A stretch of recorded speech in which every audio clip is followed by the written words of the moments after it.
대통령 집무실을 두고도 이렇게 여전히 갈등을 빚고 있고 한덕수 총리 인준도 마찬가지입니다. 민주당이 한덕수 후보자 인준을 한동훈 후보자 등과 연계할 수도 있다고 하니까 윤 당선인도 어떤 결심을 한 것 같습니다. 들어보겠습니다.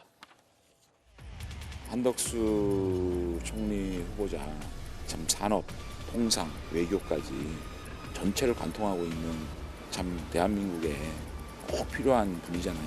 그러면 그 한덕수 총리에 대해서 저희 정권이 윤석열 정부가 이제 출발을 하는데 그래도 좀 국정이 안정될 수 있도록 도와줘야 되지 않나. 한덕수 국무총리 후보자가 총리로서 부적격임을 밝힙니다. 지난 5월 2일, 3일 이틀에 걸쳐 실시된 인사청문회에서 대한민국의 내각을 통할하는 총리로서 결격 사유가 차고 넘치는 인사임이 증명됐기 때문입니다.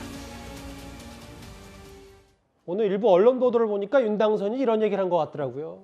한덕수 총리 후보자에게 전화를 걸었어. 초대 총리는 한덕수뿐이다.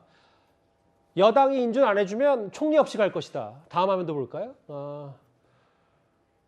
왜 지금 와서 부결시키는지 정략적 반대라는 증거가 있다.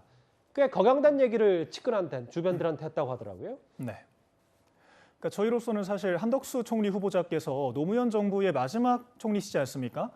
민주당과의 협력을 이끌어내기 위해서 양보하고 양보해서 후보자를 냈다라고 해도 과언이 아닌 것인데 예. 이조차도 온갖 핑계를 대면서 안 된다라고 이야기하는 게 저희로서도 굉장히 곤란한 입장이고요.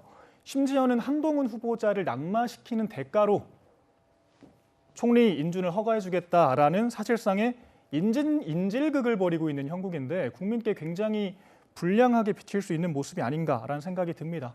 제대로 된 의혹 제기를 못하니까 그냥 싫다라는 식으로 억지를 쓰고 있는 그런 모습이거든요. 그래서 당선인께서 총리 없이 가겠다라는 말씀은 이제 김의겸 총리께서 유임을 하시고 경제부총리를 제청을 하신 다음에 김부겸 총리요? 예. 네, 경제부총리 중심 체제로 가겠다라는 의지를 말씀해 주신 게 아닌가라는 생각이 드는데요. 예. 당선인께서 업무 처리하시는 방식이 굉장히 터프하신 것 같아요. 그래서 청와대 이전 문제도 민주당이 발목을 잡자 청와대로 들어가지 않겠다, 한 걸음도 들어가지 않겠다라고 알겠습니다. 해서 결과적으로 원하시는 의지를 관철시키셨지 않습니까? 이런 모습이 다소 터프해 보일 수 있지만 이렇게 생트집을 잡는 가운데는 알겠습니다. 이만한 예. 해결책이 없다. 이렇게 말씀드리겠습니다. 근데 장 변호사님, 총리 인준이 안 되면 또 장관 제청 안 되니까. 그래서 차관으로 그냥 일하겠다라는 얘기 좀 어떻게 받아들이셨어요?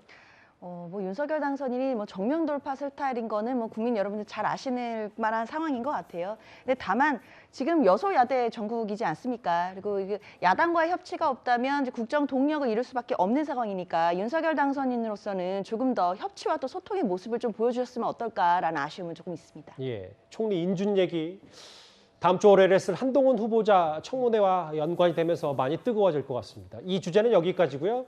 지금까지 들어온 여러분들의 목소리입니다. 첫 번째 댓글 볼까요? 우리나라에서는 자식이 없어야 장관이 될 수 있겠다라는 표현도 해주셨어요. 예. 가만히 있으면 가만히를 보니까 그렇지 한동훈 후보자 적극 방어해야 된다 뭐 이런 말씀이신 것 같고요. 한동훈 후보자도 조국 전 장관만큼 수사해라. 예. 국민의힘이 힘이 없는데 어떻게 국민의힘에게 맡기겠는가라는 표현도 해주셨습니다. 마지막 볼까요?